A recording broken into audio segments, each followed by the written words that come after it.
Acclame ton roi. Acclame ton Seigneur.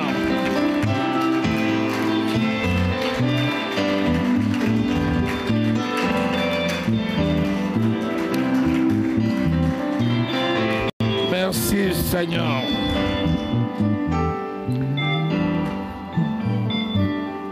Alléluia. Le thème de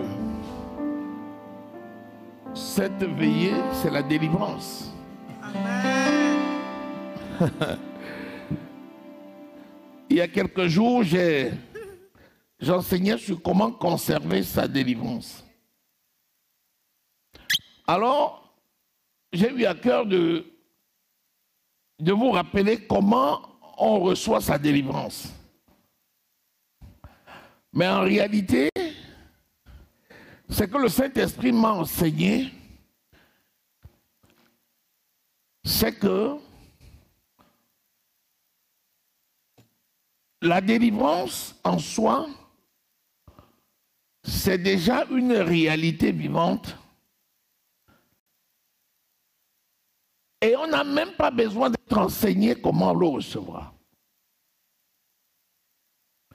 Parce que je me disais, écoutez, je vais montrer les stratégies, comment on peut. Le Saint-Esprit me dit non, il n'y a rien, tu n'as rien à...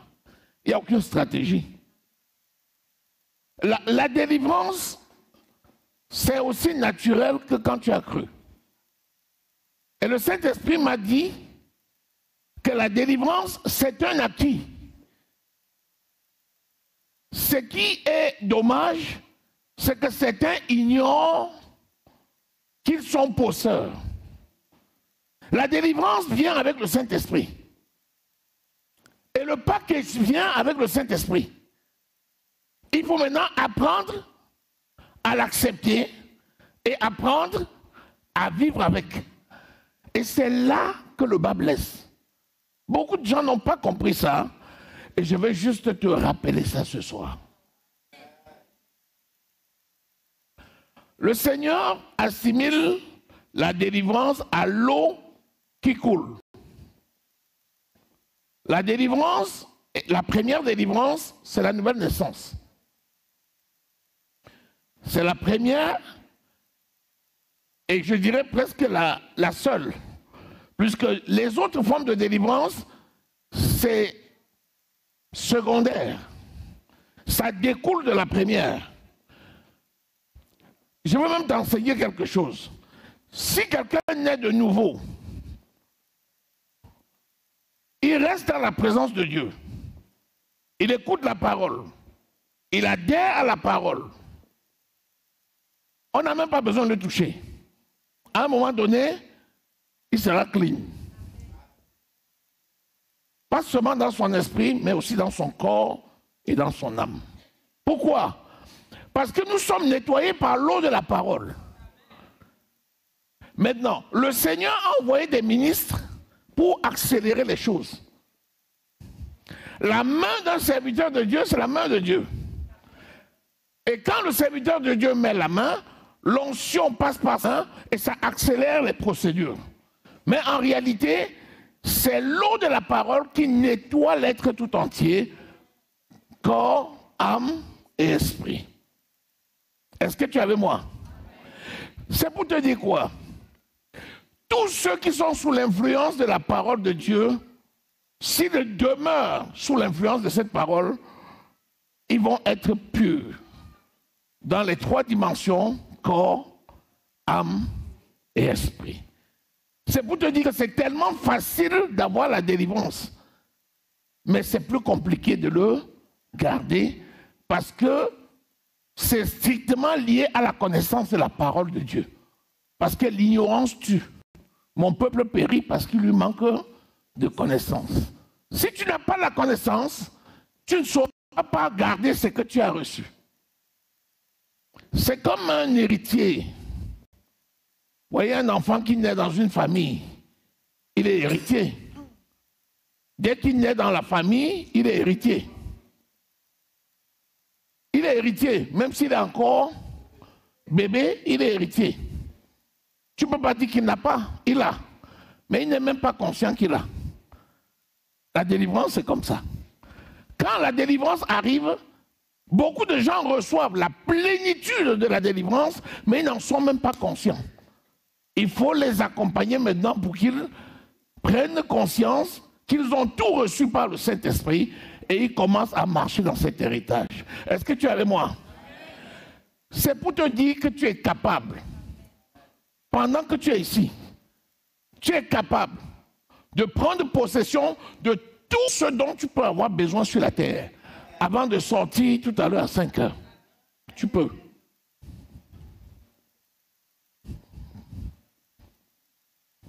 Tu peux. Ésaïe 55. Lisons. Ésaïe, commence au verset 10. Ésaïe 55. Commence au verset 10.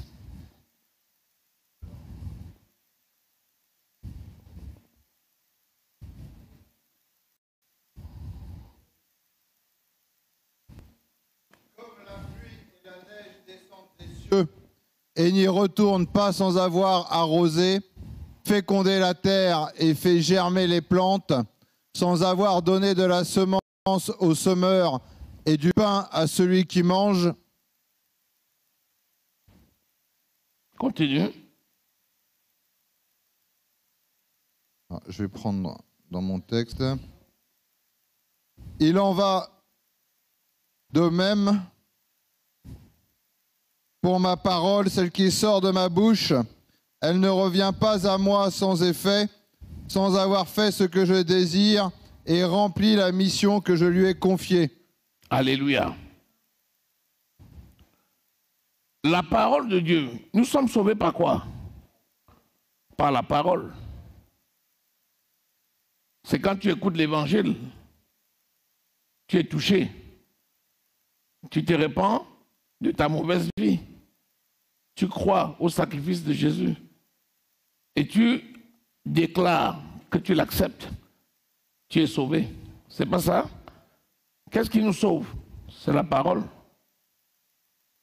Quand la parole vient, on nous dit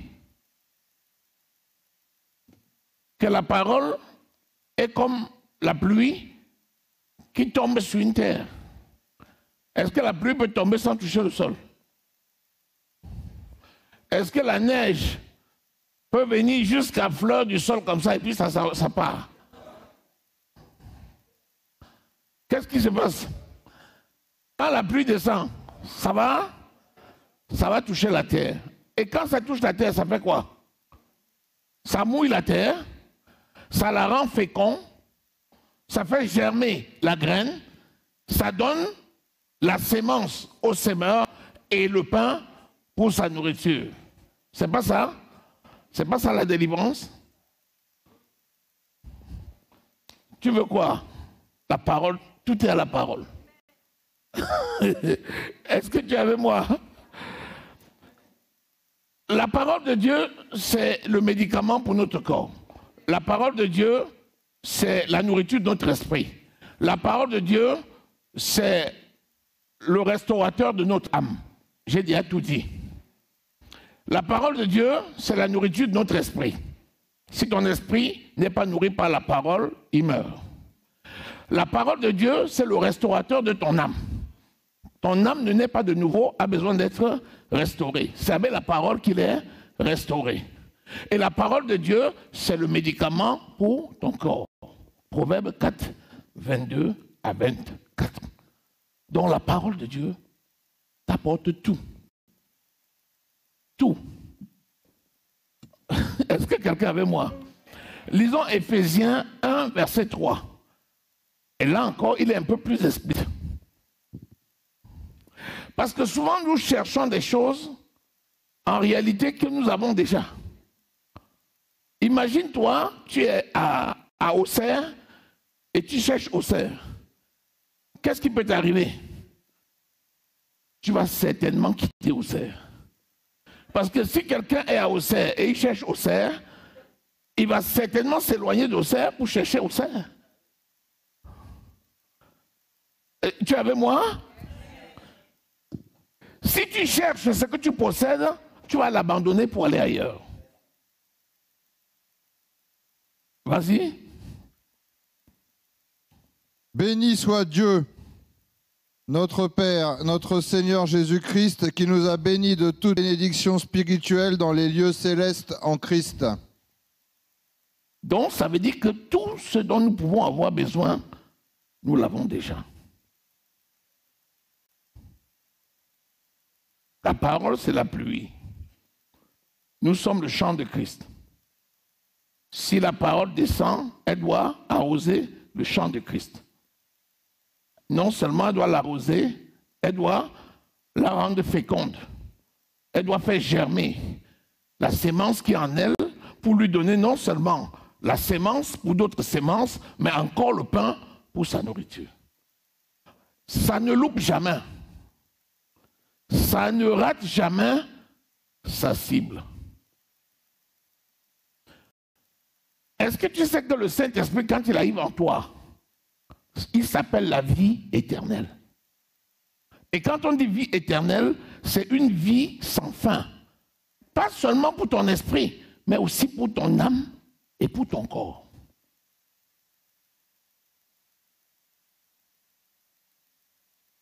Est-ce que tu es avec moi?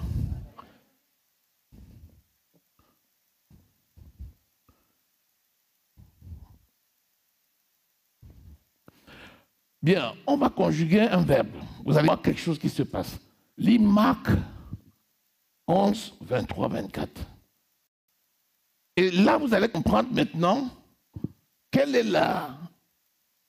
le mécanisme, quelle est la gymnastique spirituelle qu'il faut faire pour marcher dans cet héritage-là.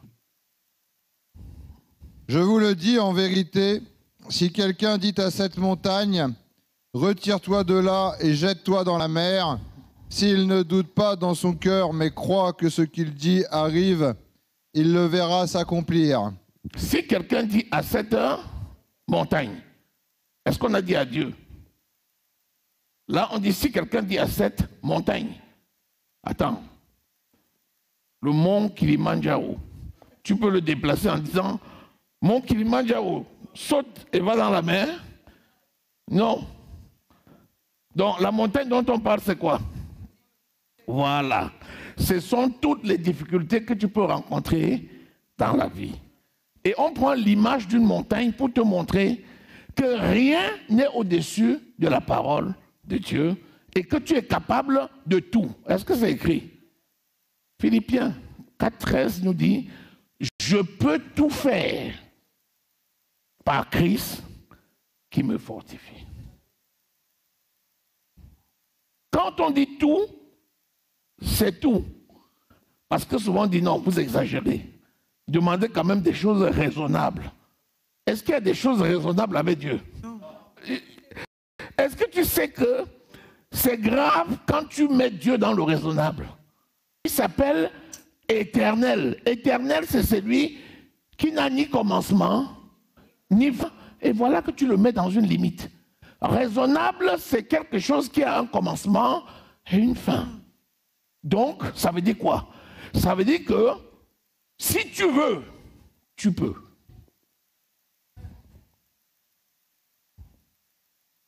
Est-ce que tu es avec moi? Vous savez, parfois on voit des choses, des prodiges, et certains disent que c'est la magie. Parfois, hey, comment on peut... C'est la magie. Quand quelqu'un est limité, il attribue à la magie les prodiges et les miracles qui sont quelque chose de normal spirituellement. Ne sois pas de ceux-là. Au nom de Jésus. Quelqu'un te dit, la maladie ne peut pas me tuer. Qu'est-ce qu'il dit comme ça? Les gens le regardent. On dit le zèle amer. Il raconte quoi? C'est sûr que c'est un sorcier. Parce qu'il a osé dire, la maladie ne peut pas me tuer. Pourtant, si tu vas dans les Écritures, il a parfaitement raison. C'est son droit en Christ. Il a le droit de choisir. Il peut choisir de ne jamais être victime de la maladie.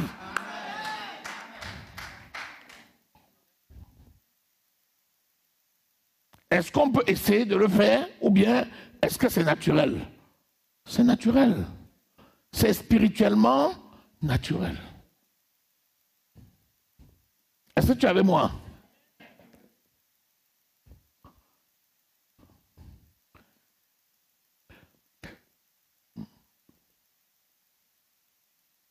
Relis encore le verset 23. Si quelqu'un dit, d'abord ça commence par si, parce que quelqu'un peut ne pas dire. Mais si quelqu'un dit à cette montagne, on n'a pas dit, on a bien dit à cette montagne. Ça veut dire résout les problèmes un par un. Ne noie pas tout le monde dans la même marmite. S'il y a un problème, tu le résous. Il y a un autre, tu le résous. Quand tu veux résoudre des problèmes, tu prends un, tu le résous. Tu prends un autre, tu le résous. Tu prends un troisième, tu le... Ne les mélange pas tous et dis, c'est pas possible, c'est trop, c'est plus fort que moi. Est-ce que nous sommes là? Relis encore. Si quelqu'un dit à cette montagne... Si quelqu'un dit à cette montagne, donc identifie à quelle montagne tu as affaire. Oui? Retire-toi de là et jette-toi dans la mer. Et s'il ne doute pas dans son cœur... Retire-toi de là et jette-toi dans la mer. La personne dit à qui? La montagne, c'est une personne. La montagne, c'est quoi? Ah, dont la montagne, dont les objets ont les oreilles maintenant. Mais Jésus a dit au vent, tais-toi, le vent se tue. Jésus a dit au figuier, personne ne mangera plus de ton fruit, le figuier n'a plus produit. Et Jésus te dit que toi aussi, tu peux parler aux choses. Les choses vont t'écouter et obéir.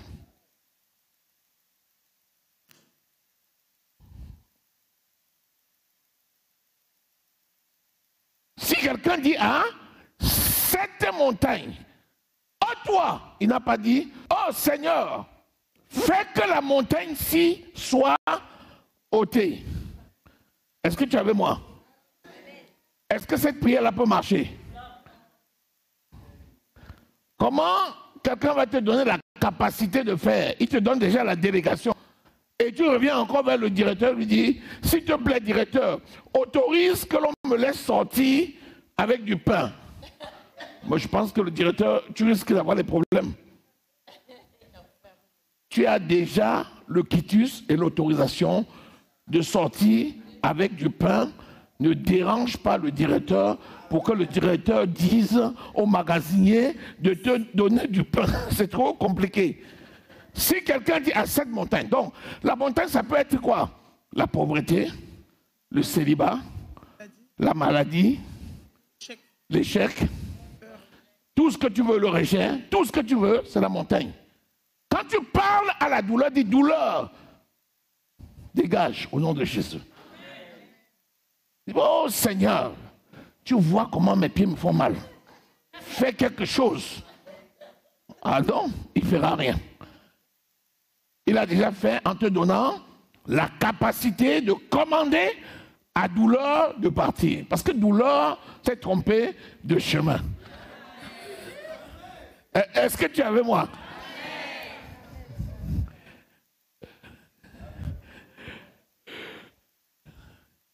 Ôte-toi et jette-toi dans la mer. Et s'il ne doute pas, ou en son cœur, dans son esprit. Je vous ai enseigné il y a quelques semaines, le doute, c'est le plus grand piège de l'ennemi. Dieu a-t-il réellement dit? C'est fini. Es-tu sûr qu'on peut guérir de cette maladie? C'est fini.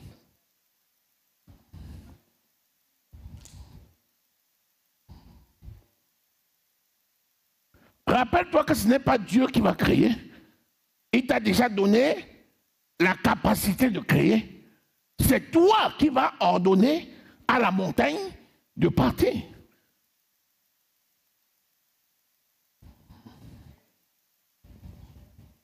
Dis-moi un peu, si tu fonctionnes comme ça, les voisins vont dire quoi de toi?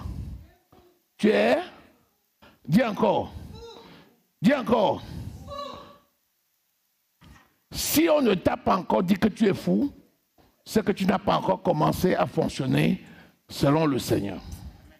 La Bible dit que les choses de Dieu sont une folie pour ceux qui périssent. Mais pour nous, c'est la puissance de Dieu. Tu comprends maintenant pourquoi deux personnes ont la même maladie. Il y a un qui est mort et il y a l'autre qui depuis 40 ans est là. Et les gens disent, il fait comment? Qui t'a dit d'abord qu'il est malade? Adam a dit à Jésus, c'est la femme que tu as mise à côté de moi. Il dit, mais qui t'a dit que tu es nu? Il dit, je suis nu. Dieu dit, mais Adam, qui t'a dit que tu es nu? Adam se voit nu. Il dit, la femme que tu as mise à côté de moi a pris le fruit défendu, elle m'a donné, maintenant je suis nu. Il dit, mais qui t'a dit que tu es nu? Quelle question? C'est le diable qui a dit. Qui est le diable? Il est menteur et il est le père. Jean 8, 43, 44. Chaque fois que tu vois quelque chose d'impossible, tu dis, ah non, c'est pas possible. C'est que quelqu'un d'autre a parlé, pas Dieu. Dieu a dit, tout est possible à celui qui croit. Quand tu dis, c'est pas possible, c'est que quelqu'un t'a dit que ce n'était pas possible. Qui t'a dit que ce n'est pas possible? C'est le diable. Est-ce que tu es avec moi?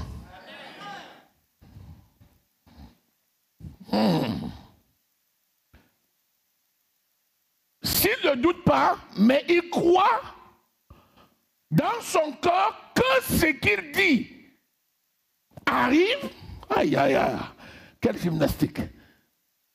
S'il ne doute pas, si quelqu'un dit à cette montagne, ôte-toi, c'est le présent continu, ôte-toi, c'est un ordre, ôte-toi. Ça dit que la scène, l'action se passe à l'instant là, ôte-toi. Et on dit, mais si en disant ôte-toi, il ne doute pas dans son cœur, mais s'il croit que ce qu'il dit arrive, il le verra. Ah, il croit maintenant, mais il le verra. Qu'est-ce qui s'est passé? Ça veut dire que même si tu as cru, tu dois d'abord attendre. Pourquoi? Parce que ton présent, c'est le passé de Dieu. Note bien cette phrase. Ton présent et ton futur, c'est le passé de Dieu. Tu dois croire que Dieu l'a déjà fait. Et tu dois croire que tu le possèdes déjà. Ensuite seulement, tu le verras. Donc il y a une histoire de fou là-dedans. Tu es d'accord avec moi? Il y a une histoire de fou là-dedans. Sois le fou de Jésus. Amen. Alléluia. Est-ce que je parle à quelqu'un? C'est pas parce que tu vois une difficulté avec tes yeux qu'elle existe. Tu peux voir quelque chose physiquement, mais qui n'existe pas dans le règne du spirituel. Ça s'appelle quoi? une illusion, un mirage. Ésaïe 35, c'est un mirage, c'est-à-dire un effet miroir. Quand tu regardes les horizons, n'est-ce pas, tu penses que le ciel touche la terre? Ou bien, parfois, tu crois qu'il y a l'eau. Tu penses que c'est l'eau. Pourtant, c'est un effet miroir d'optique. C'est exactement pareil. Il peut se passer quelque chose physiquement, mais qui n'existe pas dans le spirituel. Et il peut se passer quelque chose dans le spirituel qui n'est pas encore visible physiquement. Toi, tu dois savoir qui tu es, quelle est ta position, et tu vas commencer à fonctionner selon ce que ton maître a dit. Ça veut dire qu'il y a un changement dans la mentalité. Il va falloir que tu changes ta mentalité. Il faut que tu changes ton logiciel. Les choses de Dieu sont une folie pour ceux qui périssent. Il faut noter cette phrase. Si tu ne fonctionnes pas comme ça, tu seras toujours à peu près. Tu seras dans l'approximatif chaque jour. Par exemple, tu dis « je suis sauvé ». Quelqu'un te regarde, il dit, tu dis quoi? Tu dis « je suis sauvé ». Il dit « tu es sûr ?» Tu dis « je suis sauvé ». Quelqu'un dit « mais comment quelqu'un peut dire qu'il est sauvé maintenant? Est-ce que tu connais l'avenir ?» Tu dis « oui, je connais l'avenir ». Comment tu connais l'avenir? Mais tu es malade. Tu dis « non, je ne suis pas malade ». Mais comment tu connais? Parce que je connais. Parce que spirituellement, je suis déjà là-bas. Ah! Il dit, mais là, toi, là, Est-ce que tu es avec moi? Donc, je veux que nous devenions les fous de Dieu.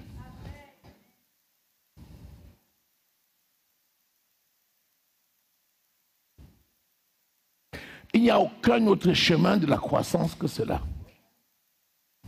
Si tu vois quelque chose arriver et tu es étonné, c'est que ta relation avec le Seigneur n'est pas encore au beau fixe. Parce que tout ce que tu vas vivre sur la terre, le Saint-Esprit va te révéler ça d'abord spirituellement. Jean 14, 26. Quand tu vois quelque chose, tu dis, je savais. Quelqu'un dit, mais comment tu savais? Tu dis, je savais. Comment? Tu dis, j'ai vu. Souvent, le Seigneur t'a donné la conviction de ça. Ça arrive des années après. Souvent, le Seigneur t'a fait voir ça dans un songe. Ça arrive. Souvent, quelqu'un t'a dit. Mais tu dis, mais attends, quelqu'un m'a dit ça, non? Tu dis, mais quelqu'un m'a dit ça. Je vais me rappeler, mais quelqu'un m'a dit ça. Après, tu te rappelles que Dieu est passé par quelqu'un pour te dire ça. Donc, tout ce qui arrive, Dieu te fait connaître avant par le Saint-Esprit. C'est pour ça que tu n'es pas un normal. Ta tête est dans le ciel et tes pieds sur la terre. Et toi, tu es un géant de la foi. Toi, tu es un géant. Ta tête est au 3e ciel, ça dit ton esprit est au 3e ciel et tes pieds sur la terre. Comment tu peux alors dire que tu es normal? On dit, ah, vous savez, nous sommes tous normaux. Comment tu peux dire ça? Plus que tu fonctionnes comme ambassadeur sur la terre. Est-ce que tu es avec moi? Est-ce que pendant que je dis là, tu es en train de rassembler tes affaires? Les choses que tu croyais perdues là, c'est déjà là. Mets la main dessus là, tu dis, je suis propriétaire. Ramasse tes affaires, mon ami. Amasse tes affaires. Amasse tes affaires. Ne laisse pas tes biens partir. Ne laisse pas tes biens partir. Tu as beaucoup de choses qui t'appartiennent, mais tu as l'impression que ce n'est pas pour toi, alors que c'est pour toi. Ne laisse pas les choses partir. Est-ce que tu es avec moi? Le verset 24 maintenant, on va s'adresser à Dieu. C'est pourquoi je vous le dis, tout ce que vous demanderez en priant... On demande à qui? On demande à Dieu. Tout à l'heure, tu t'es adressé à qui? À la montagne, aux choses. Maintenant, tu pries à Dieu, puisque nous sommes des adorateurs. Parce que n'oublie jamais que Dieu est là. Maintenant, cette fois-ci, tu te tournes vers Dieu. Tout ce que tu vas faire, il y a toujours deux axes. Il y a l'axe vertical, c'est-à-dire ta relation à Dieu, et l'axe horizontal, ton rapport aux humains et aux choses. Et tout ce qu'on fait, c'est toujours le sens de la croix. Quand tu parles aux choses de la terre, tu crois que tu es déjà exaucé. Alléluia. Le verset 24, vas-y. C'est pourquoi je vous dis, tout ce que vous demanderez en priant, croyez que vous l'avez reçu et vous le verrez s'accomplir. Vous voyez que ça ressemble au 23. C'est la même chose que le 23, sauf que le 23 s'adresse aux choses et le 24 s'adresse à Dieu. Tout ce que vous demandez en priant, croyez, le temps c'est maintenant, que vous l'avez déjà. Ça veut dire que c'était déjà préparé avant. Et vous le verrez. C'est plus tard que tes yeux vont. Ça veut dire que rien de nouveau. Tout ce que tu as besoin aujourd'hui, le Seigneur l'a déjà accompli pour toi il y a 2000 ans. Tout est dans le magasin céleste. Et tu vas chercher pour l'amener sur la terre. Donc quand tu demandes maintenant, tu dois croire que tu l'as déjà. Avec tes yeux optiques, tu dois te voir en train de marcher déjà dedans. Et tu le verras. Pourquoi? Parce que ce qui est déjà accompli dans le règne du spirituel va se matérialiser dans le règne physique. Est-ce que tu es avec moi? Si tu dis par exemple, je suis riche, quelqu'un va te dire, montre-moi ton chéquier. Montre-moi ton chéquier. Montre-moi la richesse que tu as dans ton compte. À l'instant là, tu n'as pas beaucoup de choses dans le compte, mais tu sais que tu es riche. Tu vas juste continuer à faire ton travail comme tu as l'habitude. Et à un moment donné, tu vas voir le robinet que tu as ouvert, ça va commencer à couler. La bénédiction, c'est un réservoir dans le ciel et des conduits qui l'amènent sur la terre avec une vanne. La foi ouvre la vanne et ça quitte du ciel, ça passe par le conduit et ça coule sur la terre. Entre le moment où tu ouvres la vanne et le moment où tu es connecté, il y a un temps de latence. C'est le temps qui définit ta folie.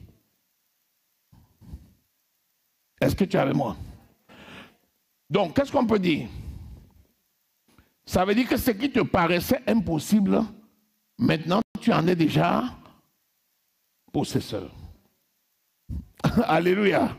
Est-ce que tu es avec moi? Nous parlons là de la foi. Nous parlons de la foi. Comment posséder les choses? Comment obtenir sa délivrance dans un domaine ou dans un autre? Maintenant, la gymnastique là, qui veut faire ça? Qui est en train de faire ça? C'est obligatoire. Hein? Si tu ne le fais pas, ta vie sera toujours approximative. Mais si tu commences à fonctionner comme ça, tu vas voir, tu prendras de la vitesse. Tu prendras de la vitesse.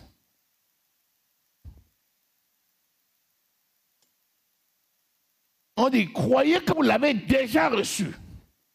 C'est pas ce qu'on a lu? Si tu crois que tu vas le recevoir, ça veut dire que tu reportes ta bénédiction chaque jour.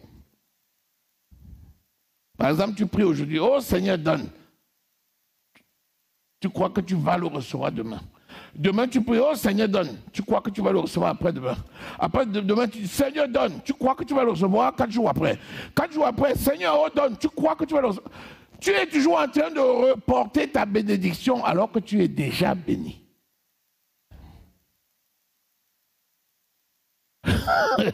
Est-ce que tu es avec moi? Ce que je te donne là, c'est le mécanisme. Celui qui fonctionne comme ça, c'est quelqu'un qui va marcher dans le surnaturel. C'est pourquoi ne te fie pas aux apparences. Ne te fie pas aux apparences. 2 Corinthiens 1, verset 20, nous définit la parole de façon tranchante. La parole de Dieu, c'est oui et amen. C'est oui et amen.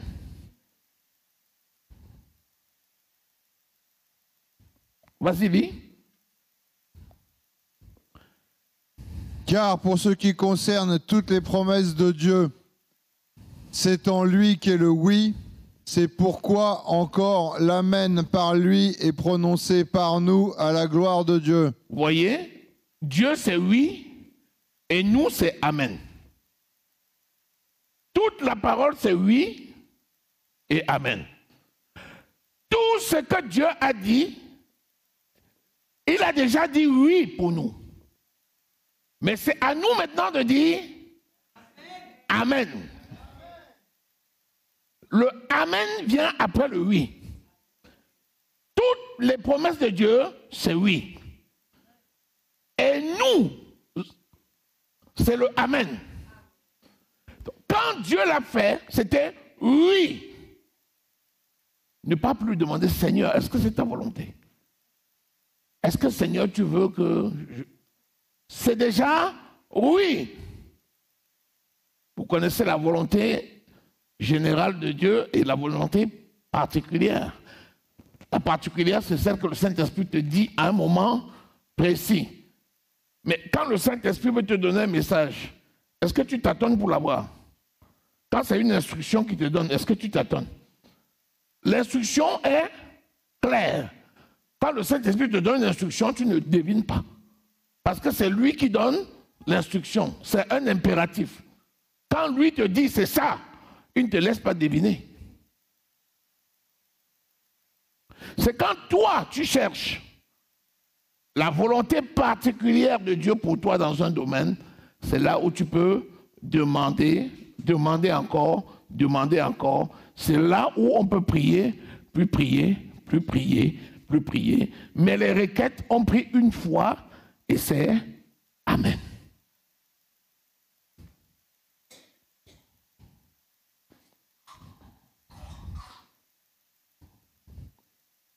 Est-ce que quelqu'un reçoit quelque chose?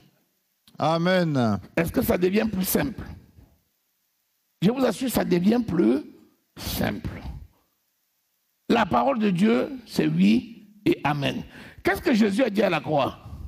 Tout est accompli, c'est quoi? C'est quelque chose qui va encore te faire.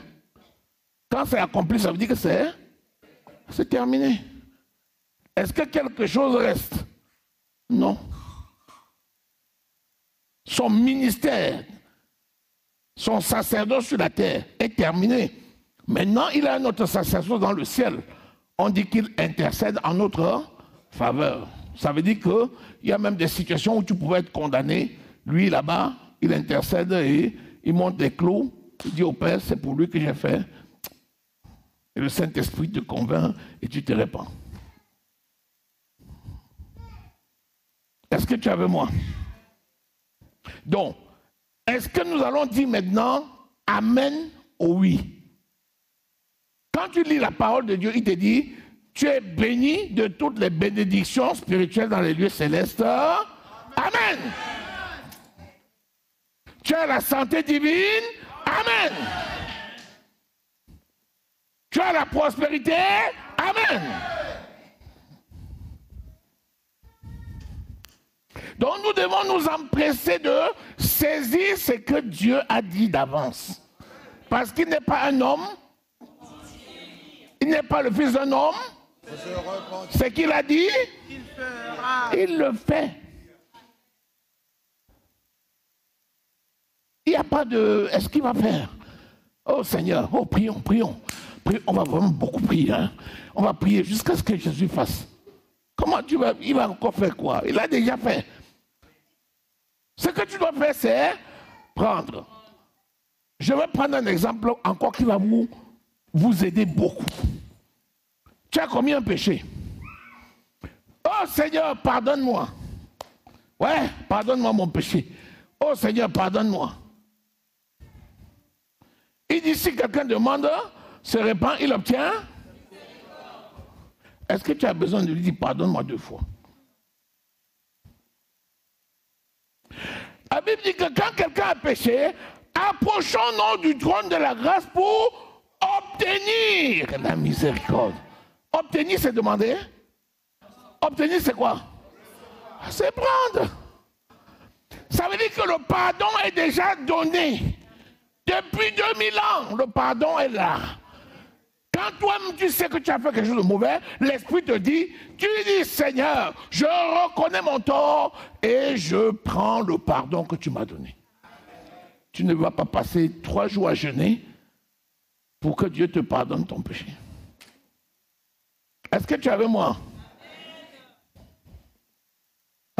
On met la vitesse là, on veut mettre la vitesse dans les choses. Le temps vient, Jésus vient bientôt. Il faut marcher dans le surnaturel. C'est comme ça qu'on marche dans le surnaturel. Parce que si quelqu'un passe le temps à chercher ce qu'il a déjà, il va se fatiguer. Si quelqu'un passe le temps à demander pardon pour un péché qu'il a déjà obtenu, la miséricorde, il va trop se fatiguer. Mais si quelqu'un a le cœur repentant, quand il sait qu'il a commis une faute, il prend le pardon que Dieu a donné et il marche dans la sanctification.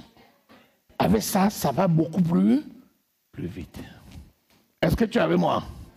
Est-ce que tu reçois quelque chose? Quand nous venons à une veillée comme celle-ci, vous avez remarqué, c'est beaucoup d'actions de grâce. C'est vraiment beaucoup d'actions de grâce parce que quand tu demandes pardon une fois, tu prends la miséricorde. C'est terminé. Mais par contre, tu n'arrêtes pas de dire merci. Donc notre vie, c'est une vie d'adoration. Ton cœur doit être pur et ta bouche doit proclamer les louanges de l'Éternel. Bien sûr que si tu as commis un péché, tu dois te repentir et obtenir la miséricorde et tu avances. Tu ne t'arrêtes pas là. Est-ce que tu reçois quelque chose? Est-ce que tu es libéré là? Est-ce que tu te sens libre? Parce que c'est très important. Maintenant, je parle de quelqu'un qui marche dans la sanctification, c'est-à-dire quelqu'un qui craint Dieu.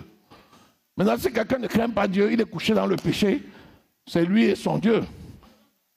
Je parle de quelqu'un qui craint Dieu.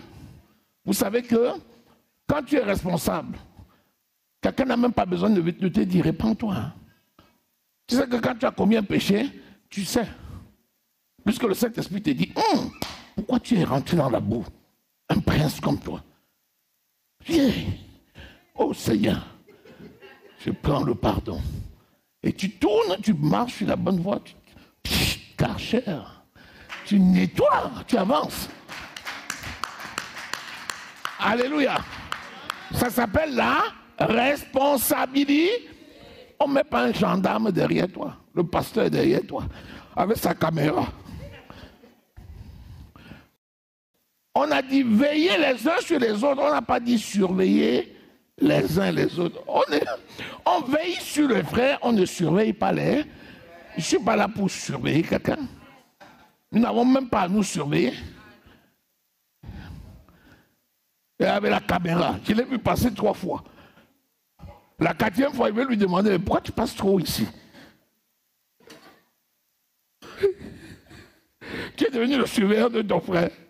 Ton frère est responsable. Laisse-le avec le Saint-Esprit régler ça. Bon, maintenant, la Bible dit, si tu vois quelqu'un commettre un péché, c'est autre chose. J'ai vu. Là, si je te vois, je vais aller seul à seul pour te dire, pas toi. Et t'aider à te repentir. Parce que j'ai, et parce que je ne veux pas te laisser te perdre. La Bible dit que si tu aides la personne à sortir, tu as gagné un frère, tu as gagné une soeur, et ça s'arrête là. Tu n'as pas besoin d'appeler. Pasteur, j'ai vu quelqu'un avec quelqu'un. Est-ce que j'ai besoin de savoir ça? Tu as réglé ça déjà avec la personne là-bas, c'est très bon. Laisse-moi m'occuper d'autre chose. Est-ce que tu es avec moi? Est-ce que tu es béni? Ah. Bon. Non, si quelqu'un n'écoute pas, on prend deux responsables, on va vers la personne toujours avec douceur. Toujours avec douceur. Si la personne n'écoute pas, ben on amène devant l'église. Si elle refuse, on la considère comme un païen. On la considère parce que son comportement, c'est celui d'un païen. Mais vraiment, avant d'en arriver là, il y a une démarche. On veille les uns sur les autres, on ne surveille pas son frère ou sa sœur. Est-ce que nous sommes là? Alors, Matthieu 10, verset 1.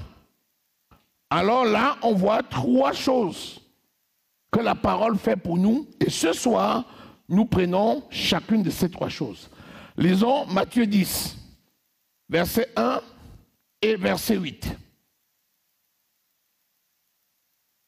Puis, ayant appelé ses 12 disciples, il leur donna le pouvoir de chasser les esprits impurs et de guérir toute maladie et toute infirmité. L'infirmité, c'est une anomalie qui dure depuis longtemps. Lorsqu'une anomalie dure dans le temps, ça devient une infirmité. C'est-à-dire qu'une situation peut durer dans le temps, ça ne veut pas dire que tu ne peux pas en guérir. Donc, chasser les esprits impurs, c'est la délivrance. Si tu sais ce que je viens de te dire là, et si ça c'est vrai, ce n'est pas possible que moi je chasse un démon sur toi et le démon reste. S'il y a un démon dans ton corps, et moi, ministre, j'ai reçu l'autorité de le chasser, et toi tu as la crainte de l'Éternel, tu connais tes droits. Tu as le temple du Saint-Esprit. Est-ce que le démon peut résister? Non. Ce n'est pas possible. C'est pourquoi on n'a même pas besoin de passer des jours et des heures. Parfois, au lieu même de chasser, je dis seulement sors et je dis je te déclare guéri. Quand je dis je te déclare guéri, tu ne vois aucune manifestation, mais la déclaration que j'ai faite, la résolution que j'ai prise, le Saint-Esprit se débrouille pour que le démon la parte. Parce que j'étais déclaré guéri. Est-ce que tu es avec moi? Donc, c'est simple d'obtenir sa délivrance. Ce n'est pas parce que tu n'es pas tombé que tu n'es pas guéri. Ou bien ce n'est pas parce que tu n'as pas vacillé que tu n'es pas guéri. Que tu n'es pas délivré.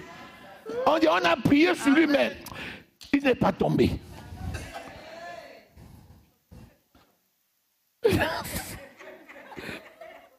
Est-ce que tu connais la proportion de démons qui fait vibrer quelqu'un et qui fait tomber? Ça ne représente même pas 1% des démons qui partent. La plupart des démons détalent même sans que... Par exemple, depuis que je suis en train de parler là, il y a au moins 80% qui sont déjà partis. C'est logique. C'est logique. Je vous explique le mécanisme. Parce que pendant que je parle, vous écoutez la parole. Pendant que vous écoutez la parole, l'esprit ouvre votre cœur. Quand vous l'esprit ouvre votre cœur, la parole que je vous dis là, ça se transforme en révélation dans votre cœur, ça produit la foi et le feu du Saint-Esprit est allumé dans votre cœur et la lumière brille et les démons s'en vont. C'est ça le mécanisme. Alléluia. Lisez la Bible. Les démons qui partaient, quand Jésus venait, il ne touchait même pas beaucoup de gens. Quand il passait seulement comme ça, les démons fuyaient. Quand ils touchaient certains, ils étaient guéris. Donc c'est pareil ici. Est-ce qu'un démon peut résister dans ton corps? Tu viens à une veillée comme celle-ci, tu te déplaces toi-même, tu prends ta voiture, tu viens ici passer 6 heures de temps et tu repars avec un démon. Que le démon là est comment? Le démon là dépasse ta foi. C'est pas la foi que tu es ici. Tu n'es pas venu pour rien. C'est pas la foi que tu es là. Et il y en a qui dorment, mon ami. Toi, tu es venu. Le démon là peut résister. Il ne peut pas.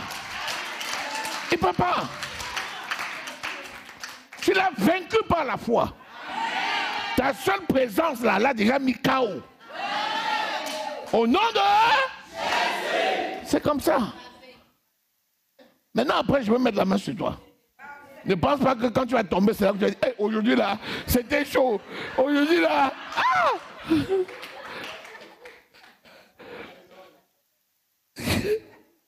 Alléluia. Il y a plusieurs mécanismes. Quelqu'un peut avoir un seul démon et tomber. Un autre peut avoir des légions et ne même pas manifester. Mais oui. Ce n'est pas une histoire de manifestation. C'est la foi. C'est la foi. Vous n'avez pas remarqué que souvent quand vous me dites vos problèmes, je ris. Les gens me disent, ah pourquoi tu ris? On te dit un truc, tu ris. C'est pas ça? Souvent je ris.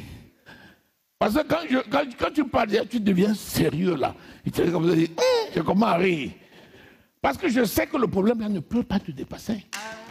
C'est un petit truc. C'est pour ça que souvent je ris.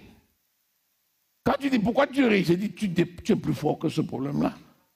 En temps normal, même tu n'allais même pas venir m'en parler. Parce que je te connais. Tu as la capacité de dominer ça. Mais c'est parce que bon, tu as l'habitude de venir voir le pasteur. Je n'ai pas dit de ne pas venir. Hein? Alléluia. Mais au fur et à mesure que tu grandis, toi-même tu sais. Alléluia. À un moment donné, toi-même tu sais. Béni soit le Seigneur. Est-ce que tu es avec moi? Est-ce que tu reçois quelque chose? Donc, l'infirmité, chasser les démons, les esprits impurs, guérir des malades, c'est le même mécanisme. Jésus, par ses meurtrissures, t'a guéri. Si on te diagnostique une pathologie, ne te considère pas comme malade. Le plus grand piège que le diable tend, c'est que tu te considères malade. Si tu dis, oh, je suis malade, oh, aïe, aïe, aïe, aïe, c'est fini, c'est fini, c'est fini. Il dit, oui, tu es vraiment malade.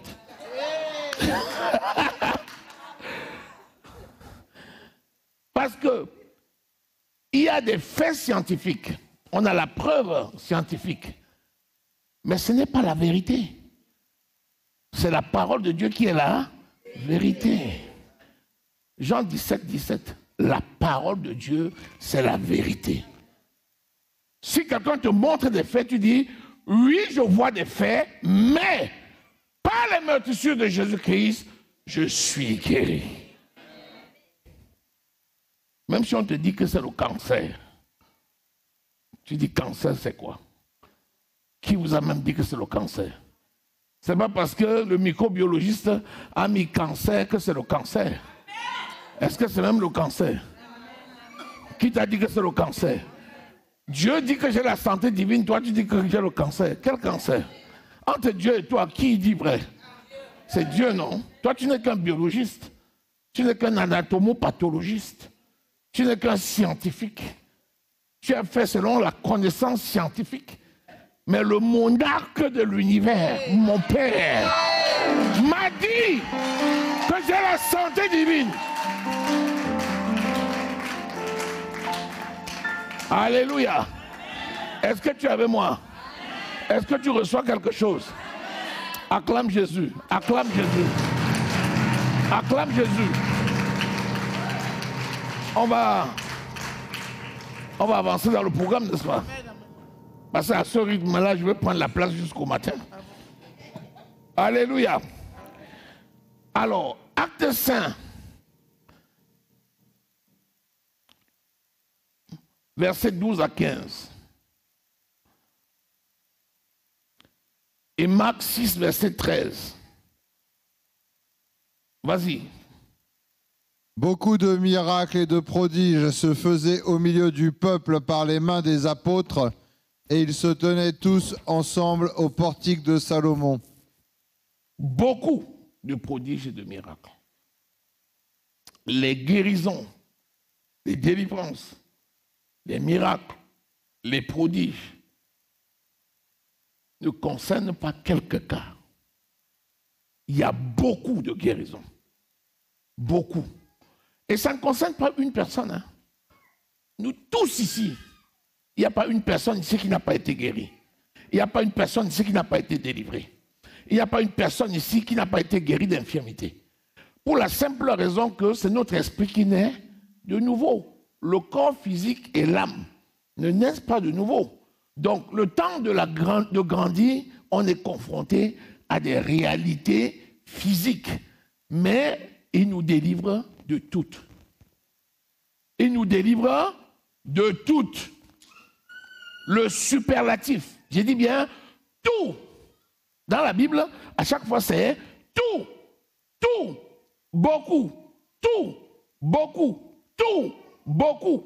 Ne dis jamais, moi aussi, j'exagère. Toujours moi, toujours moi, toujours moi. Pourquoi c'est toujours moi? Pourquoi on prie toujours pour moi? Pourquoi chaque fois c'est toujours moi? Si tu as beaucoup de problèmes à régler, Dieu va aussi faire beaucoup.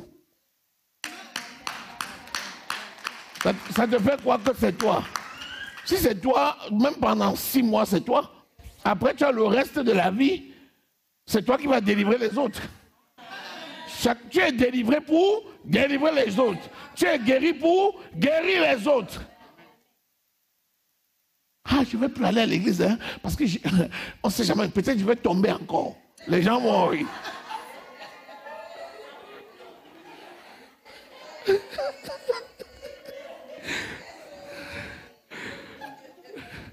Tu as toute l'éternité avec Jésus.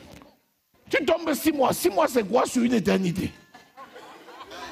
Tu es tombé 4 fois. 4 fois, c'est quoi sur une éternité? Pendant 4 ans, tu es tombé. Après, pendant 40 ans, tu délivres les autres. Est-ce que je parle à quelqu'un?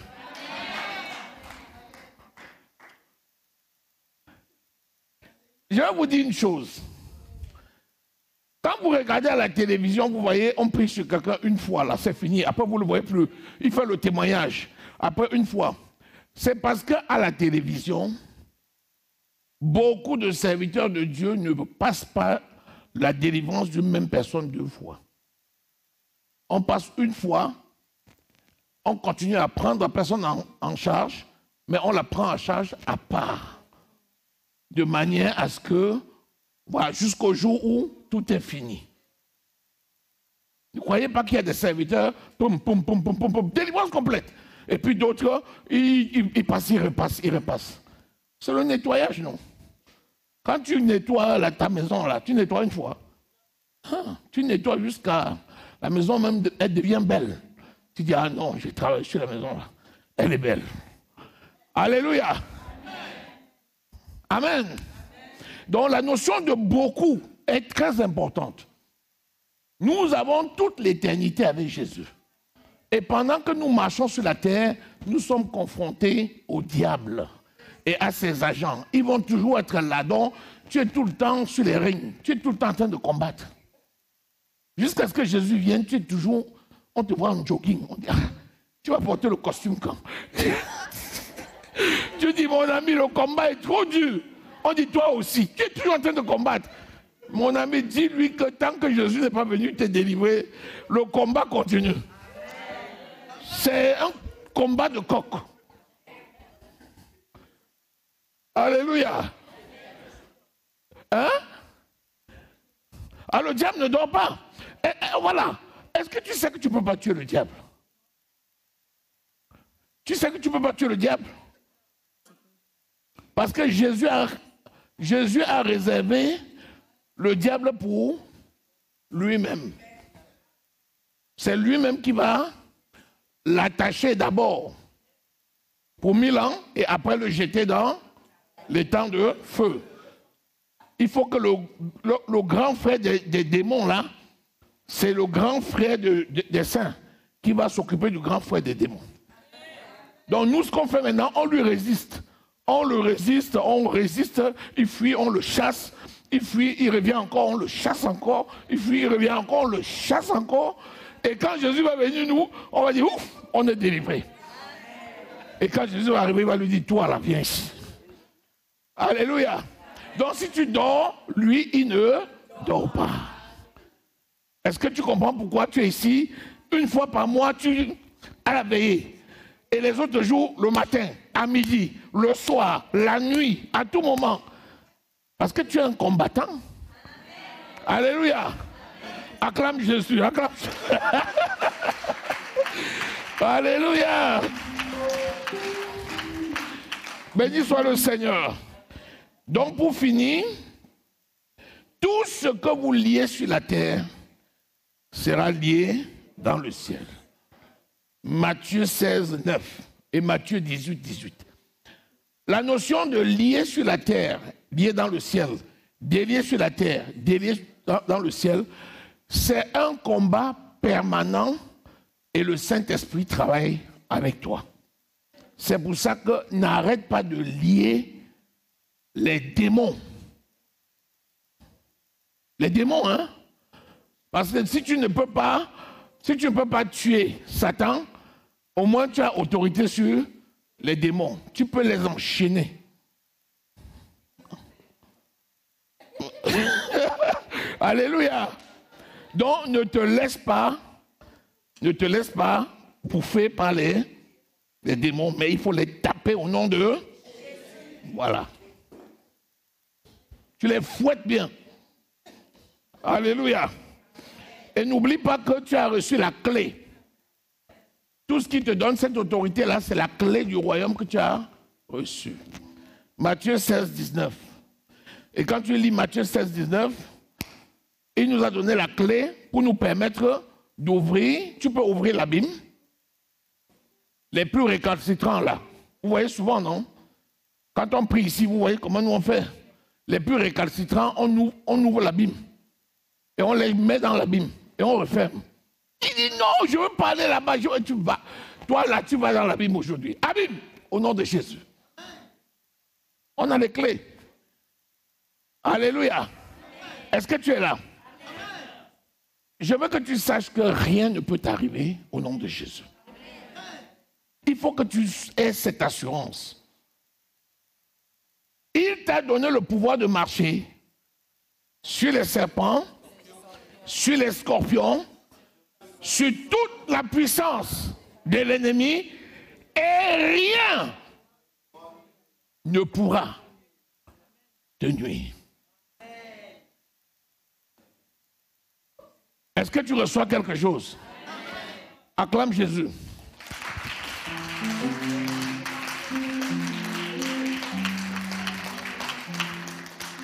Je vous propose qu'on continue le programme et puis à la fin, on va chasser les démons. Hein? Comme ça, il y a quelque chose qui te dérange, on l'attrape, on le chasse. Amen. Mais pendant qu'on chasse, toi-même, tu vas chasser. Hein? Tu as le pouvoir. Alléluia. Est-ce que tu sais que tu as le pouvoir? Moi, aujourd'hui, je vais commencer par vous donner l'onction. Recevez l'onction. Nom de Jésus. L'onction pour déchirer le royaume de Satan. Nom de Jésus. L'onction pour chasser les démons. Alléluia. Tu vas d'abord prendre cette onction. Ensuite, on va commencer à prier ensemble. Toi-même, tu vas prier sur toi. Ah non, même le démon là, il va dire, mais la personne, il est devenu dangereux. Hein? Acclamons le Seigneur.